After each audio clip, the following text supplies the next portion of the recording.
Hello. Uh, we now want to turn to local government. This is a very important topic for every lawyer.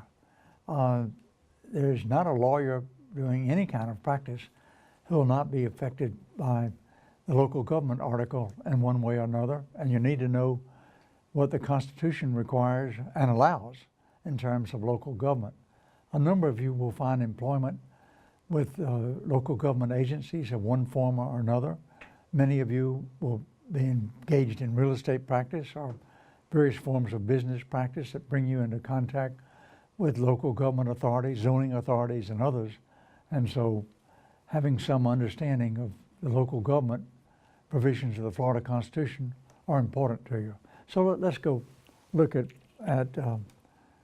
our local government provision. Our objectives, again, are to learn the large principles that govern local government in Florida, to recognize the differences between different types of local government, although this task becomes much, much easier when we look not only at the Constitution, but also look at the statutes, because the legislature, following the 1968 revision of the Constitution, has been really very good in terms of implementing local government, self-government in Florida. So Florida has, in many respects, a really quite model and advanced system of local government, which we'll describe in a moment. And then, of course, in looking at local government, we need to understand how powers are allocated between state and local government, a subject which we began to look at when we were in Article 3, that we want to return to as we look at Article 7. First of all, Section 1, counties. Counties are established by the state. Now, counties are creatures of the state. They have the sovereignty of the state, and that becomes important when we get to the taxation article. And it's a matter of some confusion about the difference between what the power of a county is and a county of a municipality. But in Florida, counties can be established by the legislature, and the legislature can provide in changing boundaries for the apportionment or payment of any public debt. Now, subsection C, I've jumped over subsection B, not important.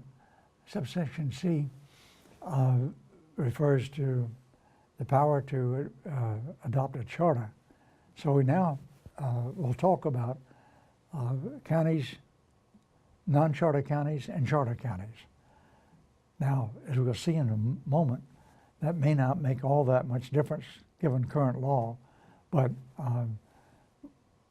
if you're in a county that has a charter, to understand local government in that county, you've got to look not only at the Constitution and state laws, but you also need to look at the county charter, and you'll find a number of differences between county governments in various counties because there are different county charters, and county charters can govern such things of importance as who's elected to serve the county. Do you have a sheriff or not, elected sheriff, or is the sheriff appointed?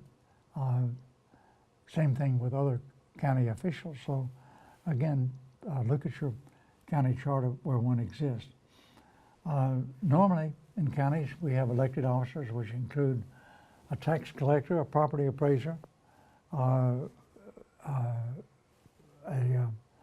is a person who assesses property, the value of property, a tax collector, a clerk of the circuit court, which we referred to earlier in Article 5. And note again, the provisions of county charter may have an impact on how we read this particular section, because a county officer may be chosen in another manner or even abolished.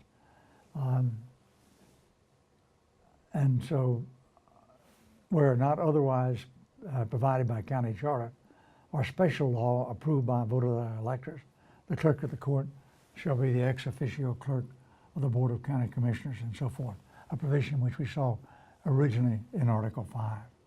County commissioners, again, except as provided by county charter, we'll have county commissioners will be either 5 or 7 members, serving staggered terms of 4 years. And the county commissioners shall be subject to reapportionment if they're in districts. Non-charter government, again defined, counties not operating under county charters shall have such power of self-government as provided by general or special law. Now seize on those words for a moment and note that they now direct us towards the statutes. And so we have to ask ourselves, what do the general laws or special laws provide for powers? And the powers are those provided by the legislature. And what you will see when you get to the legislation is that the legislature is given broad powers of self-government to counties in Florida, whether or not they have a charter.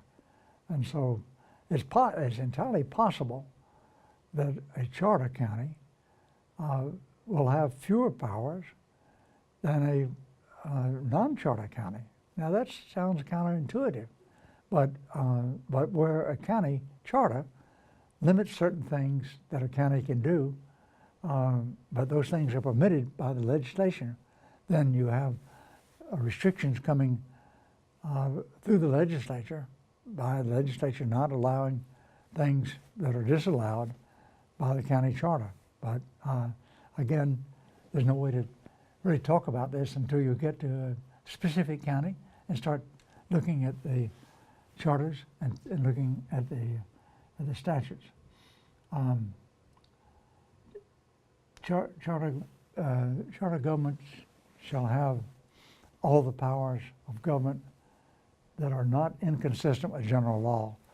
Now, again, this looks like a very simple statement, but I want you to recognize that in the adoption of this constitutional provision, which came into our Constitution with the 1968 revision, we had a revolution in local government. Self-government comes about here because counties are allowed to adopt charters if they want to adopt charters, and where they adopt charters, they get all the powers of self-government that are not inconsistent with general law. So a principle that existed at one time said that the counties were only allowed to do those things which were authorized by law. But now with charter government, and we're going to find, thanks to statutory enactments, this is generally true, now counties can do everything that it does not conflict with general law. So everything is permitted that is not prohibited. Before, nothing was permitted unless it was authorized. And I want you to think about what an important shift in principle has occurred now with this 1968 revision that now gives power of self-government to local government in Florida and frees local government from legislative control in very important ways.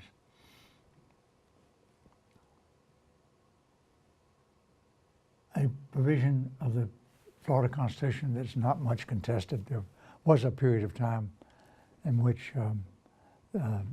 quite a lot of litigation under this provision, and just simply says that property that is in municipalities may not be taxed to provide general services to the county.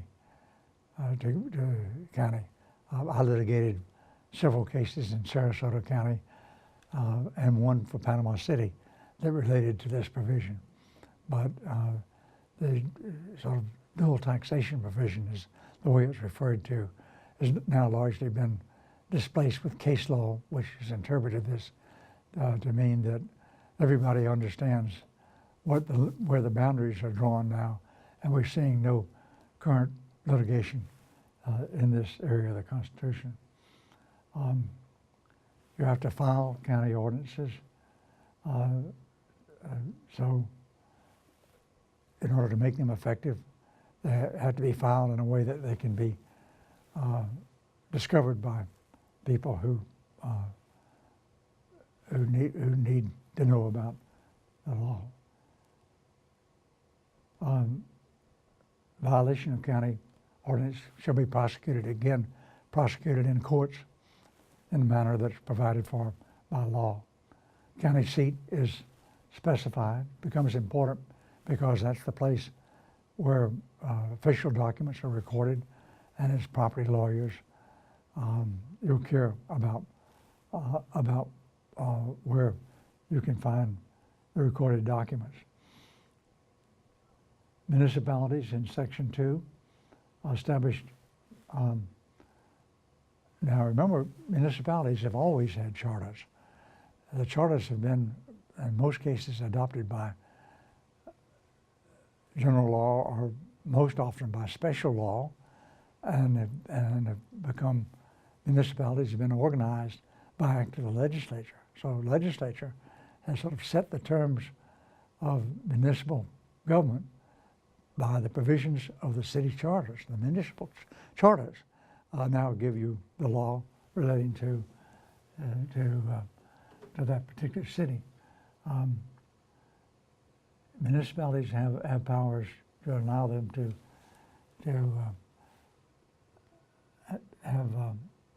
conduct municipal government, to provide services, and to otherwise exercise all powers that are not otherwise provided by law. So again, the idea of local self-government is embodied in Article 8, Section 1 and Section 2. Consolidation gets to be a big issue in some areas where you have county consolidation. We have 67 counties in Florida. We have many hundreds of municipalities, and they may be consolidated in various ways pursuant to the Constitution, but the consolidation plan must be proposed by special law and become effective only if approved by the electors of the territory that's to be governed by the consolidated body. Transfer of powers between governments is allowed under Article 8, Section 4. Local alcohol option, remember that we now have authority passed from the 21st Amendment to the U.S. Constitution, allowing the states to regulate alcohol, and now in Florida allows the passage of that regulatory authority down to the counties, and so counties have local option about whether or not to allow alcohol and under what terms and conditions. So local option now is a matter of local government, not governed by state statute.